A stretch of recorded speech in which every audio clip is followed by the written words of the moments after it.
should let me stay this way. Jesus, there's freedom in your name. All right, welcome to the Warriors Way. Our Warriors this week are Tonya and Jerry from the Now House and Always Hope Ministry. Say good morning. Good morning. Good morning. We'll get to you guys in a second. Welcome to UCAN Studios. If you have not been to Spiritual Warfare Unit and you are struggling with food or clothes or baby formula or health insurance or anything, please go to spiritualwarfareunit.com, click on struggling, and you can see all our different community partners that we have that are out there helping the community, and now we get to meet another one. So help us, help you, help them.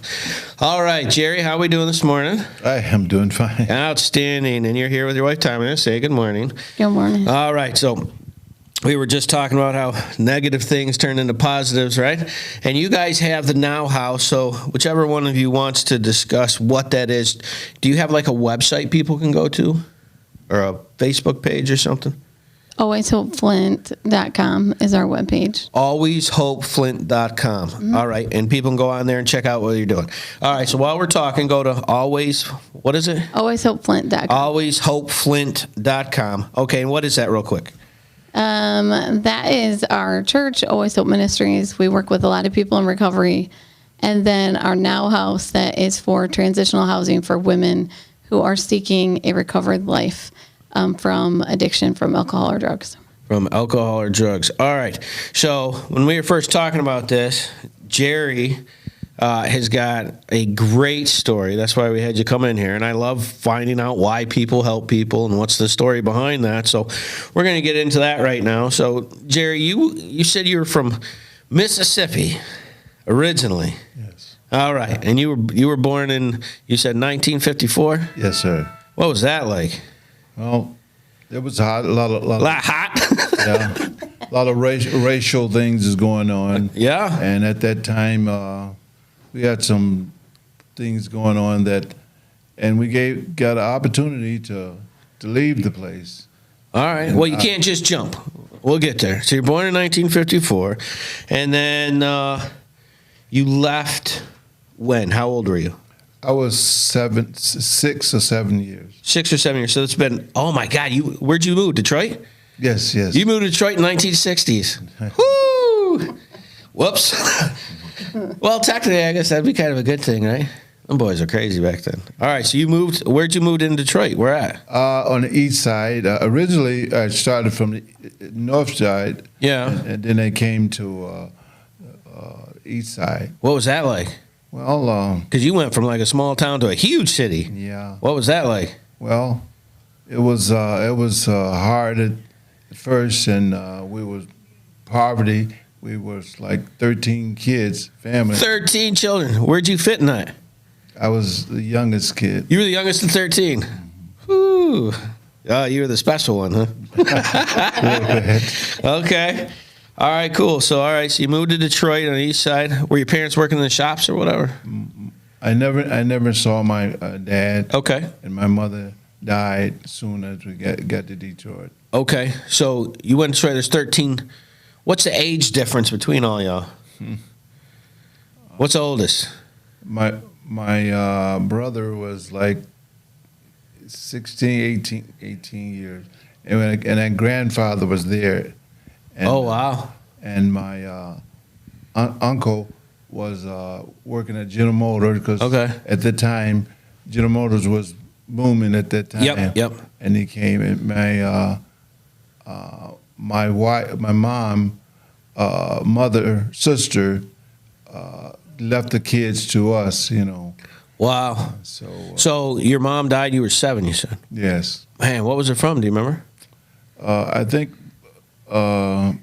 pneumonia. Pneumonia. Like that, something. Dang. All right, so you're 7. Were you close? Well, to tell the truth, I can't remember because my mom was like a doll to me at that time because we didn't have any money and it was kind of hard. I got you. All right, so your mom passes. So you guys went to stay with your aunt? Well, she came. Yeah, my sister, my mother and sister, we came together and she said, "What are you going to do with these kids?" And right. And they asked for the downtown to off the kids, sell the kids to the Yeah, put them in a housing. So what happened? Well, my aunt said she's not going to do that, and made it hard. And we began to just get together and just, welfare and whatever. Yeah. Do what you got to do to survive, but you stay together as a family. Oh yeah. Man, that's cool. All right, so what was school like? I gotta imagine it was freaking tough. Mid '60s, Detroit, riots, craziness. Right. What happened? Everybody in the family was having two in a bed. So we had 2 or 3 people living in a bed, and my brother, myself, and my nephew was young. My oldest sister stayed there. And what happened that is, I had some issues that I used to wet the bed all the time. Yeah. Because my mom died. I just didn't put everything together. The processing as a kid and trying to deal with that's crazy, and it's one of the classic side effects, actually. Yeah. Okay. So you're doing that, and you're just kind of meandering through. And I got to imagine in the 60s it was tough, being a black man in Detroit, and black kid, and you're going up in high school, just getting picked on. You got to fight all the time, I imagine. Right. Yeah.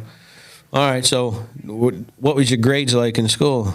Well, I think there was 6 C's and the B's, So you're an average, slightly above average student. Yeah. All right. You play any sports? Yes, we did. And my brother played football, and myself, we played. My brother, he played sports too. And what happened with when we I want to say that we had I can't think the word. What happened? We had in '68. We had the riots. Yep. Came in Harris and Martha King. Yep. It was the riot, and it was wow. In Yeah, Detroit. right. It was hard. That's crazy. But you made it through. Yeah. Everybody safe? Yep. Okay. So you graduate high school what year? The third, 73. So you graduated in 1973. From Charles Kettering. Okay. Yeah. And did you stay in the area? Well, I had an option to go to General Motors or go to college. Which one did you do? And I went to Central. Oh, that's got to be the smartest decision. So Okay. I went there, and then it was cold, of course. So a kid from Mississippi and going up North Flint. So as everybody knows, you use the mitt to figure it out. So you're about here. Right. Yeah, that's like almost Canada. Right. All right. So you go there. What was that experience like? Well, I didn't have any any white students, and when I went Central, it was probably 24,000, Yeah. and it was probably only 100 was black students. Oh, really? So the percentage is super It low. was racist. So that made you It was, special, like Yeah, it like a was. unicorn. And I just didn't. My brother, he went to Central, And you guys play football? Yeah, we did. Oh, okay. So that kind of made us to fit in, and Yeah, you're like stars, right? yeah, my brother was one of the running back, and in Fort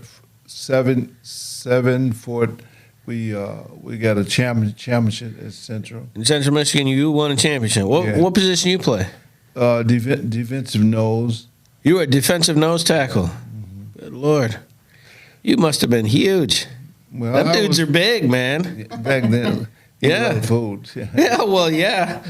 Man, you must have been close to like 300 pounds. Yeah, probably A was. defensive nose tackle. Those guys are like blocks, right? Yeah. Man, you'd have been nothing to mess with back then. And beat records. He beat records while he was there. What records?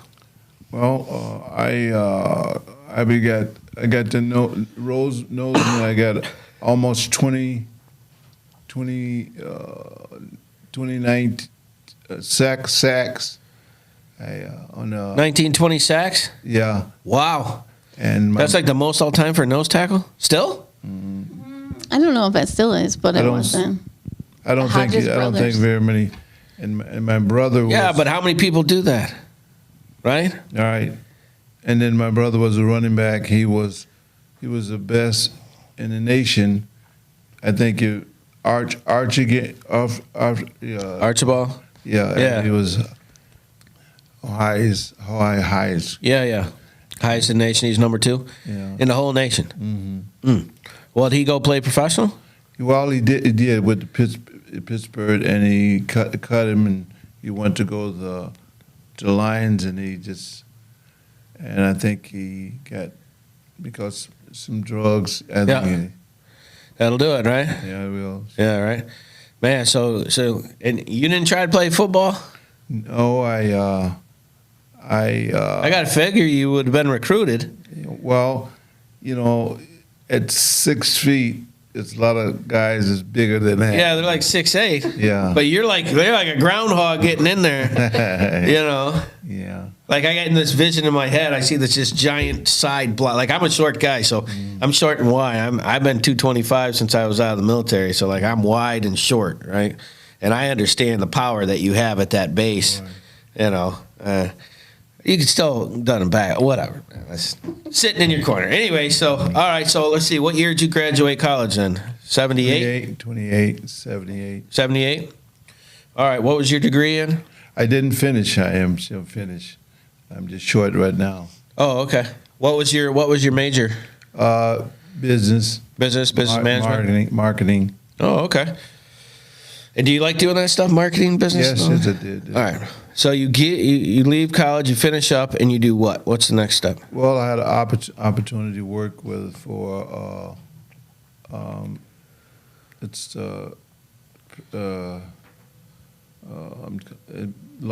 largest Waste management. waste man, yeah. Waste management? The biggest in the world. Which one is that? I don't even know. Waste management. Waste management is a company. Oh, okay. It's the biggest in the world. Wow. What were you doing? Well, I was marketing. Yeah. Oh, okay. I have to deal with all the places. I was made sure that they would have without deserve the. Oh, I got you. So you're the guy that verified that they got the services that they needed Right. when they're going from place to place. That sounds really boring to me. I wouldn't want to do that work. Right. But I'm sure it paid well. Yeah, So it didn't really matter how much boring it was. It paid good. All right. And where were you staying? Right? Like where were you living? I was in the east side. East side. You went back to Detroit? Yeah, I came in Flint. Oh, you came to Flint. Mm-hmm. All right, man. See, that's how you do things. That's a perfect time to take a break. If you have not gone to spiritualwarfareunit.com to see if someone needs help, please do that. Like, share, and subscribe. Sit tight. We'll be right back.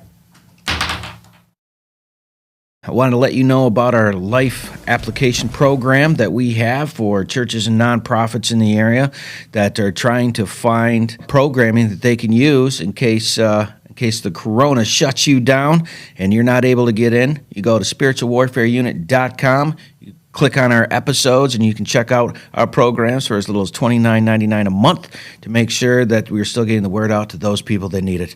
Now, back to the program. All right, welcome back to the Warriors Way. Our Warriors this week are Jerry and Tonya, and they're from Always Hope Ministries, alwayshopeflint.com, and the Now House, helping people with drug rehabilitation, getting off the street. So you had graduated. You were 24-ish. Yeah, around there. Okay. And were you single? Were you married? Well, I was single, and I went to at a church, and the guys, he came and he asked me to come to church, and I met my wife at that time. And how old were you when that happened? Probably 20, 24. So it was right at the end of college. Mm-hmm. Okay. So you left from college and you came to Flint. Why Flint? That's where the job was? Well, yeah. At that okay. All right. So you come to Flint. Where'd you move to? I was in Davidson at the time. Oh, real nice area. Real laid back, slow, little. Back then, now it's more bustling. I mean, I think it's got 3 lights now. There's a lot of stuff going on there. Really nice place to grow up. All right, so this would have made it when 70. This would have been 78, 79. All right, so you're married. How many kids? 2 kids. All right, and were you like doing ministry? That's the time. Mm-hmm. So you're doing ministry, like, so spiritual stuff is something you grew up with, or? Well, yeah, I did, and I was working at the what is the company? Waste management. Waste Management. Yep. And what happened? I just got after years and years. What happened? I had I went to I got with my wife had gotten an argument. Yep. And I was serving one of the waste managed account. Yeah. And what happened is I went the place. I was serving the place. Yeah. And what happened was I involved myself in one of the dancers. That's how I got to know them. Oh, okay. Now, at this time, were you doing the Broken Heart Christian Coworker point? Is that where you met her from? Yeah. Okay. And what was that, real quick? The Broken Heart ministry that you had. That she broke your heart in that ministry. Is that how that worked? After you met her, I'm trying to understand how that. I think you're talking about when he came home from college. He had a broken heart Yeah. from a girlfriend. Then he met his wife. Oh, There. multiples. All right, that's what I was missing. Okay, she come home. You're going to school. Right, you're working at Waste Management. You're just living your life. You're living in Davidson, which is a pretty good area. Growing the kids up, a lot safer, I imagine, than where you grew up, right? And then, like you said, you grew up in church, but then you were saved. You weren't saved. You got saved. Like, I was saved at that time. But what I had was I had an argument with my wife. Okay, here it goes. All right. And I was dealing with one of the accounts. Okay. And I came in service, and what happened? I met this person there, and that began to build a relationship. I got you. The account that he was servicing was at a men's club. A men's club. Mm-hmm. Okay, like a men's, Like a strip club. like a dirt highway men's. So he was lingerie. servicing that. Servicing. Oh, okay. Saginaw. Yeah. No, I'm picking up what you're putting down. At a bad time when he was arguing with his wife. Oh, so you're like, okay, I'm done with this because, I got you. All right. So, how old were you when that happened? 24. Probably close to 30. Okay, so how long you been working at Waste Management? 3-4 years? Yeah. Okay. Any kids during this time? 2. 2 kids? Okay. So you got 2 kids, you're working at Waste Management, you and the wife get in an argument, you're going to this, then what happens? Well, I was servicing the men's club. Yeah. Yep. I was, and what happened? I came back and I was servicing the account, and I made a person that Okay. I began to see this young lady there. Okay. And I just build. All right. So, because this is a really important part of this. So the work had you going to there, and then you met the lady because you had problems at home, which spiraled into what? What happened? Well, I began to come home. Come to the account. The account. Yeah. The bar. Yeah. And I guess seeing the girl, I began to build a relationship. All right. And then what happened? Did you leave your wife for her? Did you stay with her? Did you start multiple? I went. I talked to the pastor to help me. I need. Oh, you knew it was an issue. Yeah. Okay. And I arguing and mad and whatever. And then I had some money problem. Okay. So what happened? I just ended up. I just got mad and I left out and got an apartment. Okay. So, Tonya, help me out with this because this is a really important part of your story, and you got a great story. So we're going to help our friend here. So he was seeing the account, started seeing a stripper because he's mad, he's lonely, he's upset like a million guys do. Started having a relationship to the point that he tried to pull back and knew that it was an issue, went to the church, tried to talk about it, and then finally said, screw it, I'm out of here. Do I have that right so far? Yeah, you have that right. Okay, so, and you were right in your early 30s? Yeah. Okay. All right, so you do this, and are you still, like, working at a church or, like? I was working at the count. Okay. Was he doing ministry work at this time? Then he was actually asked to leave the church, and he moved out. And got Oh, that's why that happened. Okay, so they were like, "Yeah, we can't have this here."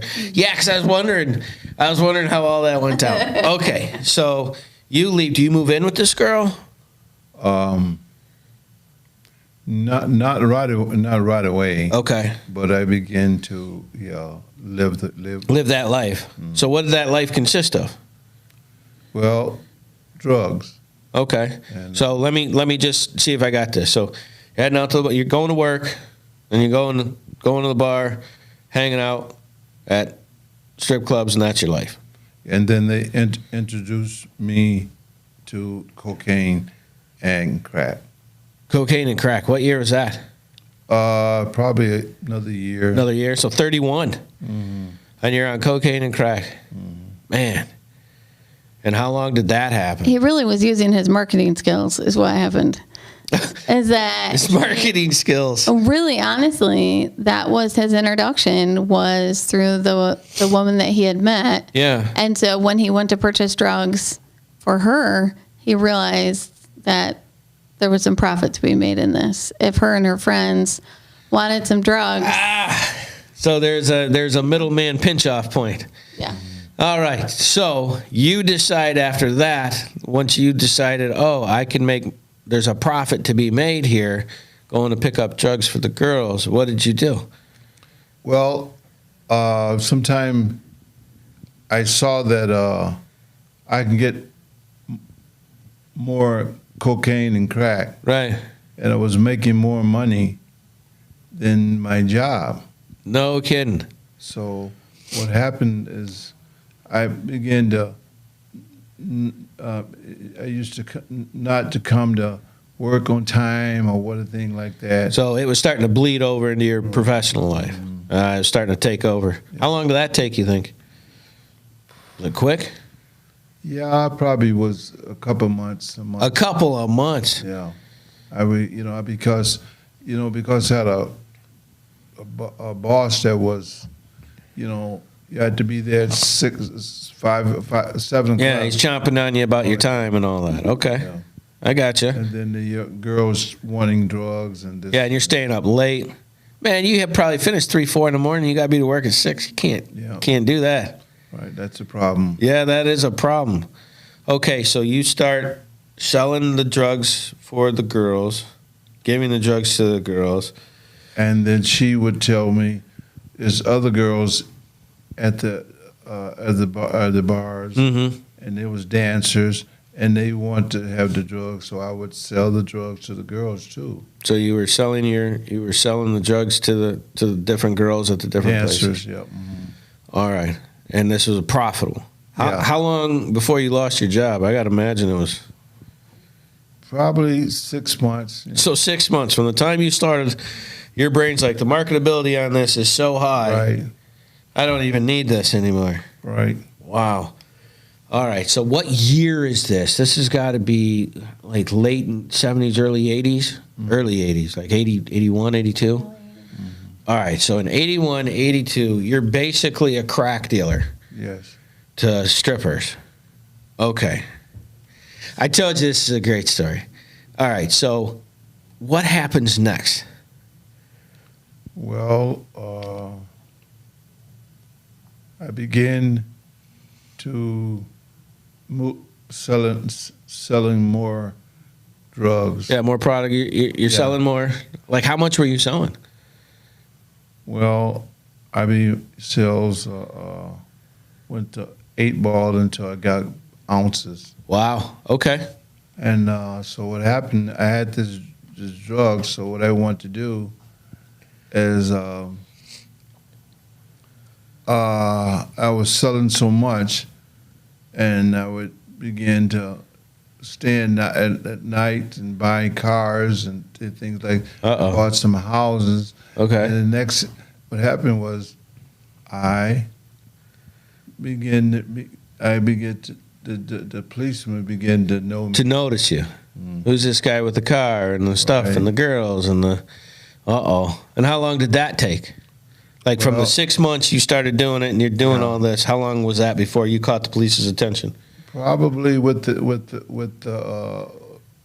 5-6 months they noticed. No kidding. So within a year. Yeah. So at 31 or 32, you were making enough money and doing enough things that everyone know who you were at that point. Right. Man, it's not good to have everybody know what you do sometimes. All right. So they're paying attention to you. So what happened? Well, I ran into the police. What do you mean you ran into them? Like you physically hit their car?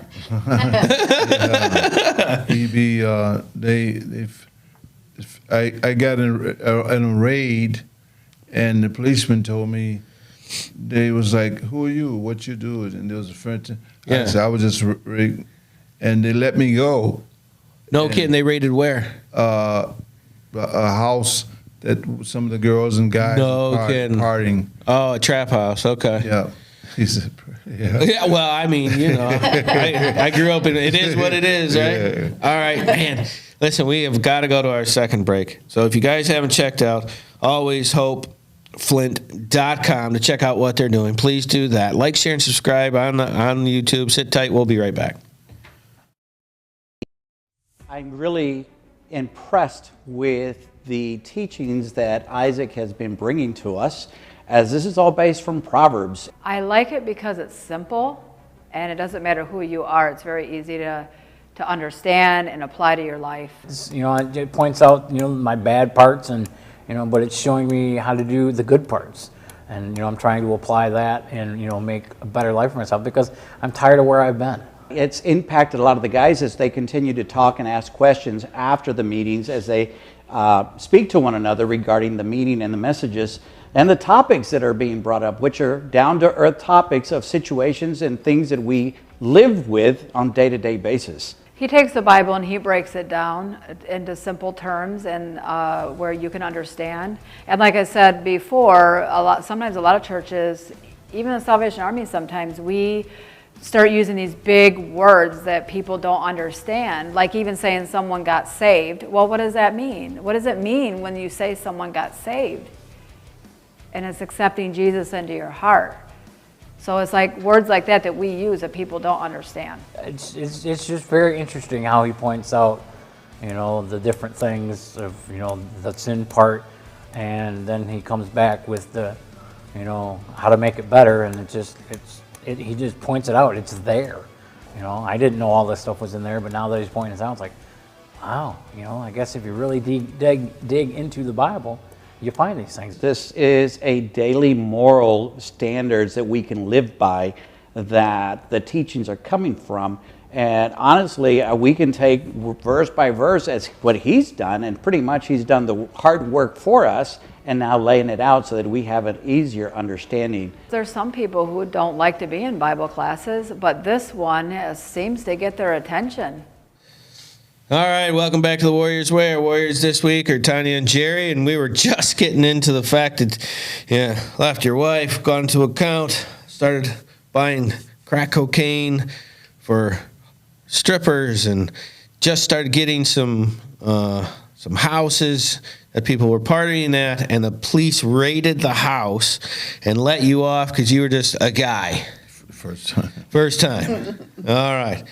And so all of this was trajecting downward in a matter of 6 months.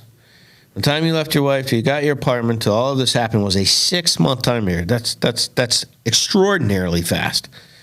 All right. So what happens after that? Wait. There was also Paralyzed. okay. So a girl you were dating got shot and paralyzed. When did that happen? It was another year, maybe another year after, and the guy shot the house up with a AK for 200 rounds They did a drive-by. in my house. Was this like competition or Well, Don't know? He's a hater. he was hating? He was hating? Okay. 200 rounds he unloaded on the house. And then my my mother, I had another daughter. Yeah.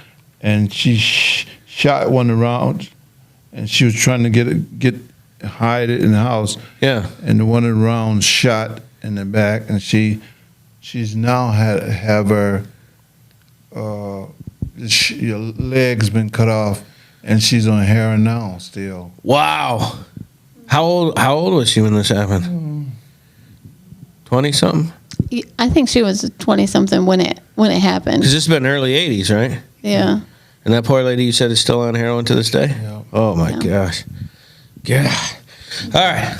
So that happens, and then you continue. Yeah, because at that point, the policemen began. They took me to jail, and they began to. Wait a minute. Why did you get arrested?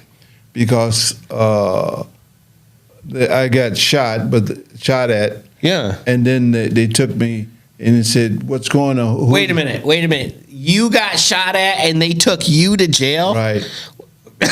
What? Yeah. And they want to know why that guy was Right, shooting 200 rounds into your house and why the girl is paralyzed. What are you doing to get that reaction? Right. No. So what? Did you go to jail? Yeah, I went to jail and they let me out. Wait a minute. Why? Did you tell them I'm selling drugs? So Well, they knew at that point. It's some drugs. it was crystal clear. Right. Okay. That you're selling drugs. Okay. And my kid's mother got shot. Mm-hmm. And so one of the rounds shot, it didn't stay in my butt. It just Yeah, flesh wound on your leg. Yeah. Okay. And the police was trying to find out who was the guy that did. Yeah, sure. Is a war or this and this. Yeah. Did you know who it was? Well, I know some of the guys. Yeah. You got a good guess. Mm-hmm. Okay, I got you. All right. So how long were you in there for? I think about 2 days. They let me out. They let me out. All right. What happened next? I began to.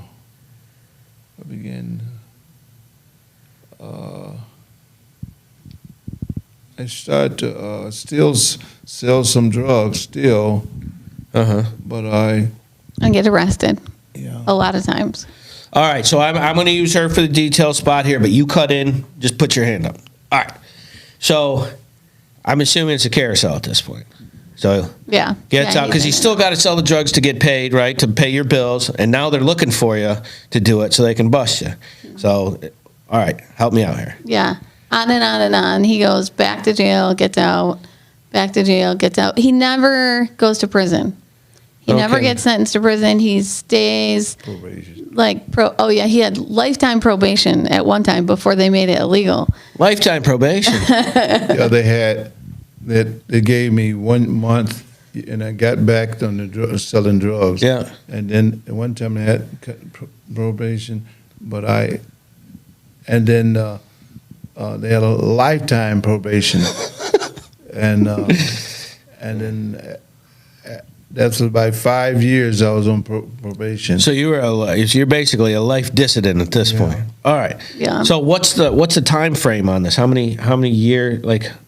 About 6 Years more. It's been Like if I asked you how many times you were arrested, how many times? 3 30. 36. 36. Okay, and what is the time frame of this 36 times? So this is like from 31 to what? 60 until it ends. Until you're 60. Mm-hmm. Okay. Yeah. So these girls, so you're getting drugs from them, and we're putting them out on the street. Mm-hmm. What time did that happen? Was that like a marketing decision process, or is that also all part of the process? Like, how does that work? With the girls that were coming in and out of the house. Yeah. Really, he was like their supplier in their house. Yeah, no, I get it. It just traffic like, Walmart at Christmas. All right, so basically at this point, and I want to make sure that I'm saying this right. You're a drug dealer that's got girls coming in that do stripping and prostitution to pay for their drugs, and that's basically your life. All right. Were you stuck, or is this what you wanted to do? Well, I have it on the thing. Is that what happened is after being so long, I have to say, change me because I couldn't change myself. Because you were in jail when this happened. Yeah, I couldn't change myself. How many times had you been arrested by the time? Was it 36? Probably 31. All right, so you've been arrested 31 times in jail, and what happens? Well, I was sad, and I was doing cocaine too. Yeah. And the girlfriend, she was doing heroin. Yeah. And the other ones used crack. Yeah. But and I used to say that, Lord, change me, because I couldn't change myself. And what made you reach out to God? Like, what was the thing? I went to jail, and they gave me 5 felonies and 40 years, right? Yeah. Well, originally That was the original prayers- charge? The prayers were before the charge, because when he said that he had been going to his room, and I hadn't met him yet. He had been going to his bedroom with all the partying and crazy that's happening, and the drugs and the girls, and he's sad, but no one knows he's sad. And you're how old at this time? He is like 59. Okay, so this entire, I just got to get this time frame right in my brain. Yeah. From 31 to 59, you're partying like a Kennedy. Like 25 years. Close to 30. So Yeah. you're just living that life. And if you, before we get into the next part, because it's a good part, if you were going to tell somebody why not to do that, what would be the reason? What do you think? It's a glamour. Yeah. Makes you, it's new clothes. I got cars. Yeah. I got the girls. Got all the stuff. Yeah, I thought that. And But so it- sad. Yeah, But you were still sad. Why were you sad? because I got tired of it. You got tired of what? Drugs. The drugs and the people and the lifestyle? Really? And I began to know that the policeman, they told me, he said, you're the #1 dope man on the east side. Wow. So, Julio and all the police were there. And the thing is that I couldn't get out. I was, You were stuck. that's it. Okay, so you're 59 and you're just stuck. And so you go to jail for the umpteenth time. He prays. Well, You before pray. jail, you pray. He prays and Why? he asks God. So you ask God. You ask God specific. I know these. All right, so I'm gonna skip over to her, and then you cut it. All right, so he prays God. He's super sad at this point, and he's in his mid-50s because he's stuck and he doesn't like the lifestyle, and he's got all this crap, but it doesn't really matter. And he's sad, and he prays and asks God what? Turn me, because I can't turn myself. All right, and why? Why reach out to God at that point? Why that moment? I think just desperation is that, the facade that we see a lot of times is not real. Yeah. And so all this is going on and people are thinking he's super happy and he's Yep. in his room crying. So you got houses, you got clothes, you got sex, you got parties. 2 Cadillacs. 2 Cadillacs, not just 1 Cadillac, Right. 2 Cadillacs. You're just living that life. Like everybody sees you and they want to be like you, right? But inside, you're just dying. Man. And why didn't you tell anybody? Because you just figured I'll just fake it till I make it, or? I didn't know. I couldn't get out. I didn't know how to get out. I couldn't get out. Okay. So you're doing drugs, you're pimping, you're trap housing, you're doing all these things, and you finally go, this is not my, which is crazy to me. And the reason why that's crazy to me is because growing up, everybody and their brother is like, oh yeah, this is the way to do it, and this is what you want, and you did that. Like you did that successfully. And you use a marketing skill technology brain set to get that done. That's hilarious to me in a not funny way, but faux pas laughter funny, like funny that works in business models, regardless of the business, right? Right. All right. And then you use that to a successful state and you get done and you do all the things that people say are going to make you happy and you were not. Man. So now you're looking at it in your mid-50s and what do I do now? And so your last resort, the famous position of a man who was in the last desperation of his last resort, and you turn to God. With that, we got to take another break. Please go to spiritualwarfareunit.com on YouTube, like, share, and subscribe. Check out alwayshopeflint.com on the break. Sit tight. We will be right back. Welcome back. I'm here with Chad. He's here with our I told you it's going to go fast. Hans, and he's been a big hit at the Depson Dogs. Tell everybody a little bit about Hans for us. Hans is the man. Hans loves to find drugs. We take Hans and we search different rehab facilities, schools. We actually got Hans to serve the public. So, you know, anybody in the public sector that wants any type of search, if you send a kid to rehab and you want your house swept before you come home, feel free to give us a call. Schools, they're a great deterrent as well. I'm here with the regional chaplain down Genesee County. Kenny is here. They do great work inside the jail. Can you tell us a little bit about the programs that you guys have inside the jail? Yeah, we have an opportunity that the sheriff allows us to come into the jail as guests to share the gospel of Jesus Christ with each one of the inmates that want to hear that. We have programs within inside the jail that we have Bible studies, we have people that come in and do one-on-ones as the inmates request it, but all of that's an opportunity to give them a choice at a different life than with the choices that they've been made to get here. Outstanding, and they're one of our partners in the community to help people who are one of the people that help win, help us, help you, help those people around. I'm here with AJ. He's one of the committee members from Back to the Bricks. How do you think it's going today, bud? Good. Yeah, I mean, everybody's here, everybody seems happy, and we're doing it up in Flint just right. Yeah, it's been a really good time. We're right by the jail, hanging out with some very cool cars. And right to our left is their son was a deputy who had passed away. And so what they do is they have his car come out and they show it off at the different shows. We're sitting down here with UCAN and Reach the Forgotten, and Spiritual Warfare Unit, and Depson Dogs, and Back to the Bricks, of course, with the cars, because you guys are the cool kids. We try. You do it good. All right, we'll be around.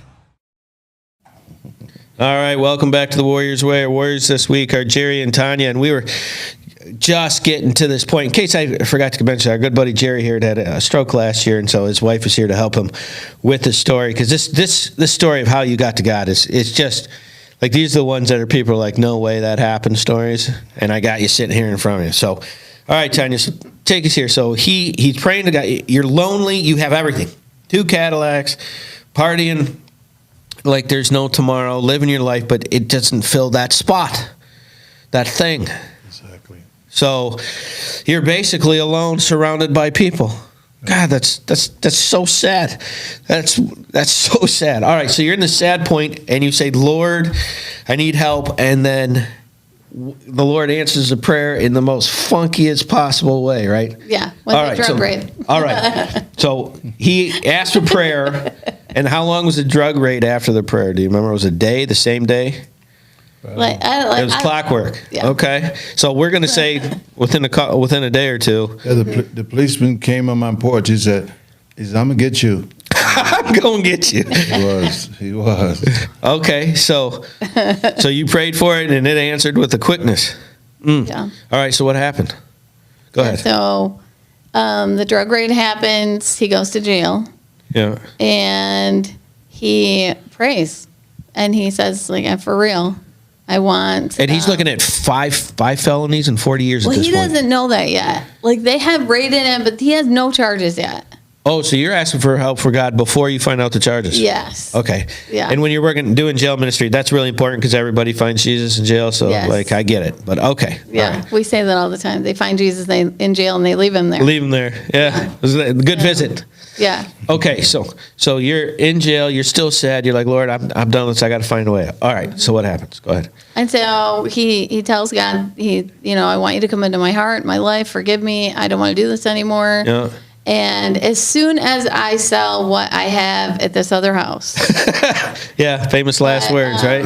God doesn't release him. It's that 72-hour hold. Yeah. And he knows that they should be releasing him, but they're not. Oh, they And found it. so he is worried. And he's Yeah. like, okay, God, like, we had a deal. We And had a God's deal. like, no, you need to give those drugs back to your supplier. Ugh. And so after begging and begging, he Hold on. finally does that. Hold on. You waited, and the Lord's like, you better give them back to the supplier. Don't put them out. That was the You answer. can't- There's no rerun. What do you call it? No refund. No, oh no, you just lost that money. Okay, so and Yeah. we're talking lots of money. Oh yeah, thousands. Yeah. Yeah. I don't want to know the number. Okay. On that house, it's still written. I read On there. it's The dealer still had. I mean, his rating is still on the. No kidding. Yeah. All right, we're gonna leave that alone. Move forward. Okay. Yeah. So you asked the Lord to help. So how long were you in? Well, in Genesee County, what happens is I began to pray, and I began to pray. I said, Lord Jesus, if you would just let me get this dope away. And what happened, the Lord just said, I can say the Lord said, I'm not Jerry, I'm not. And what happened is, it was going to give you three days. 3 days, the 72-hour hold. Yeah, that's in Genesee County. Yeah. And what happened? I said, okay, Lord Jesus, if I will give the drugs back Yeah. to the dope man in Detroit, Yeah. I will trust the Lord. Lord Jesus, if you And they got the call, pack them up, Hodges. Shut up. How long was that? Like right after you prayed on that? Shut up. Yeah. So then you had to do that, and that guy had to been thrilled. I was remembering I got a problem with the dope man. He doesn't want that dope back. I know, right? And so I told my roommate, I said, Bodine was his name. I said, hey, you can, Bobby, give this ounces of dope Yeah. to Bodine. Yeah. Because I don't want him more. I don't Wow. want him. So I had to leave the house. Yeah. Because I was thinking that he was going to shoot me or kill me or whatever. Of course. Why wouldn't he? You weren't doing your job. Yep. So All right, so you get saved. You give the drugs back. What's the next step? What happens next? So he serves the Lord. That's when I met him, actually. It's right after that. Okay. All right. Like, he's So- 110 miles an hour, whatever direction he's going in. Right, bad, Yeah, we're but good. how did you meet? Like, how did that happen? At the East Side Mission. We met. I was working at the East Side Mission. And why did you go to the East Side Mission?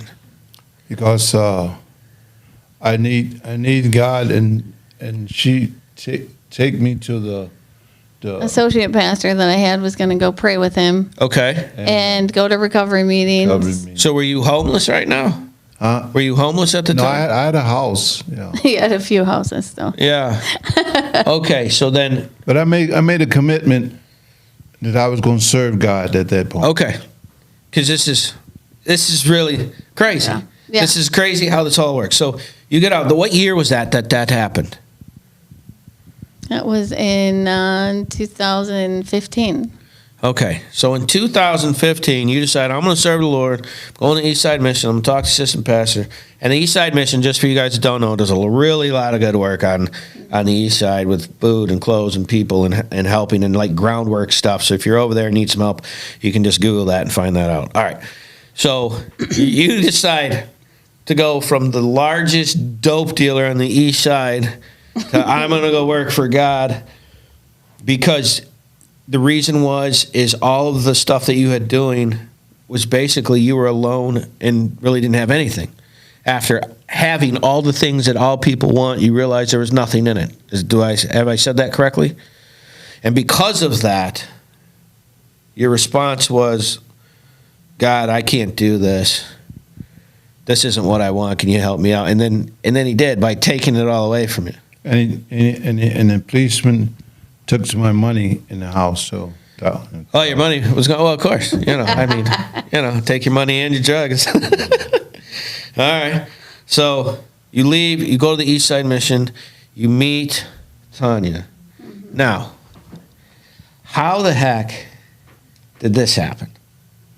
Well, this did not happen initially. This was clearly I didn't the story at all. I know we just got we got like 10 minutes, and I want to hear. Yeah. I want to hear how this happened because I've never got it yet. Yeah. So he is.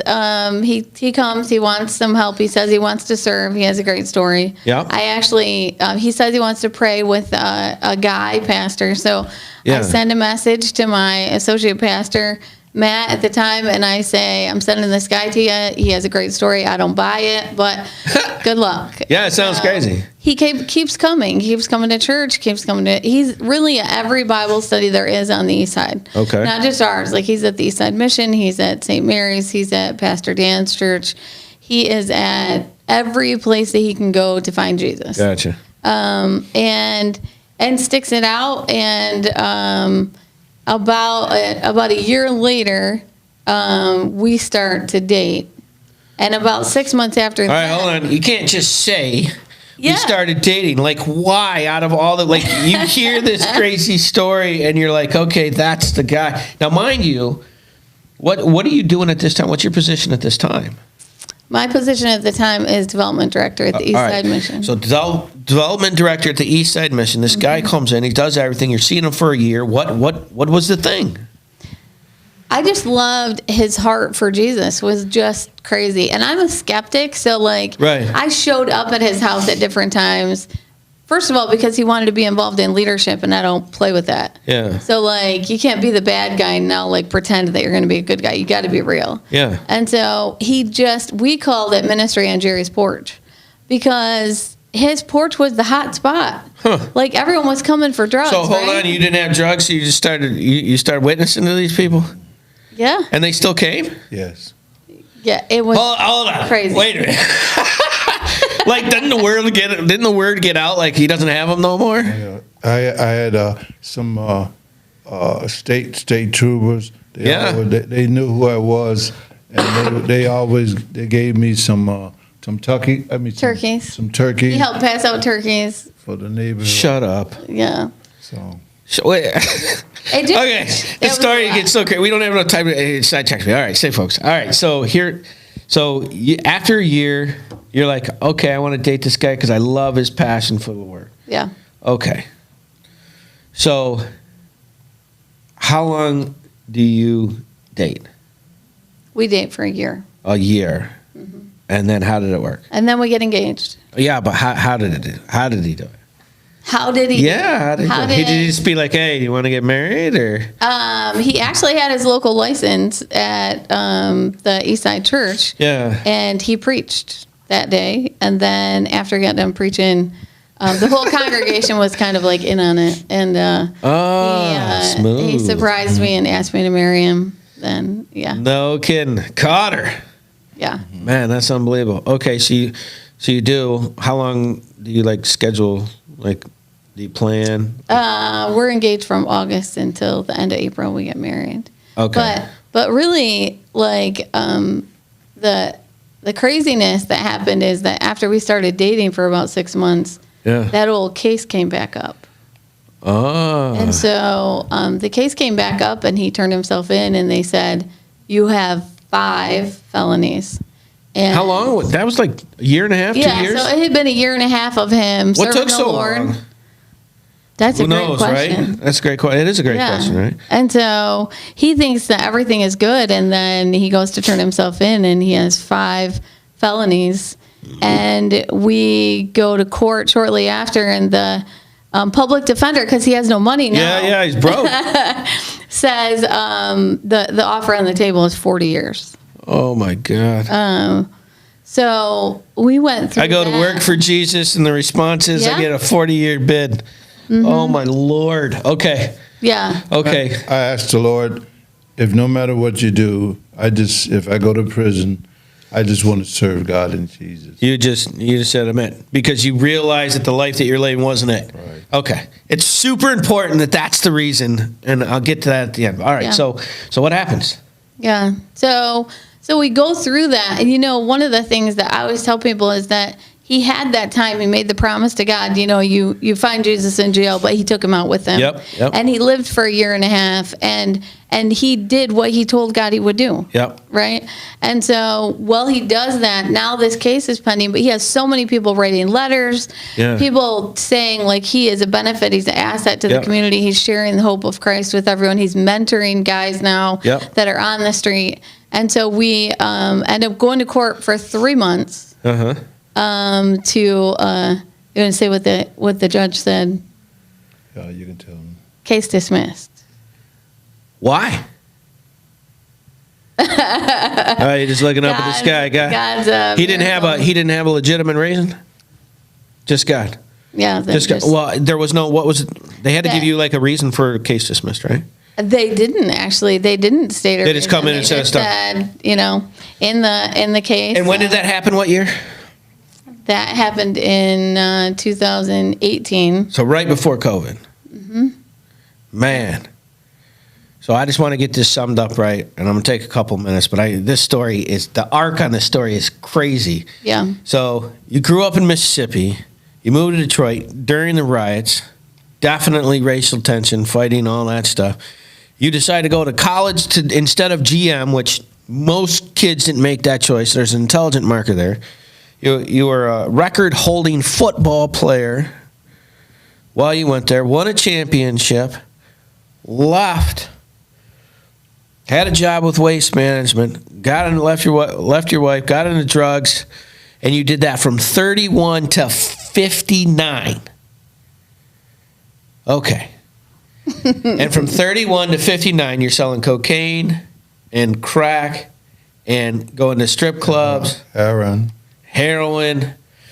And your life is a party from 31 to 59. And from 31 to 59, the prime of your life, you use that for, can I say that you use that for every possible enjoyment that a man can think of? Would you agree with that? Like Sodom and Gomorrah. Sodom and Gomorrah. Okay. That's perfect.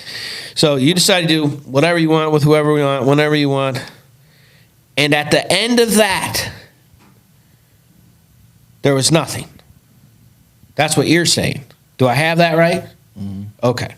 The reason why that is super important is because most people in this life, what is America about? Life, liberty, and the pursuit of happiness, right? But what is happiness? That's a self-fulfillment or something of purpose that you have in your life. And I try to tell everybody this. When you make life about you, you're not happy. Because even when you get everything that you want, the outcome of getting what you want is being alone. Because all you have is people who are jealous of what you have. Would you agree with that? But people who actually love you, doesn't exist, because the people that are hanging around you just want to get ahead of where you're at, and if you're beating them, they're in competition, and you cannot love somebody if you're in competition with them. Would you, right? Unfortunately, I told you this hour is going to run out of time. This is an absolutely great story. Please go to alwayshopeflint.com, and you can check out the Now House. And if you're struggling, these people are it. You've got to get there. They're on the floor. They're helping people out. Jerry, thank you so much for coming in. Tonya, I love what you guys do. We're out of time. Like, share, and subscribe. We will see you next week. Do you have a nonprofit in your area that's doing a lot of work that people should know about? Feel free to contact Spiritual Warfare Unit at 810-715-9319, and we would love to have them on to see what good they're doing in the community and find out their story. Thank you so much. Spent so much time believing the lies. I knew I wasn't meant to live this way, but my walls came down when your love shone through. Now my life will never be the same. You love me too much to let me stay this way.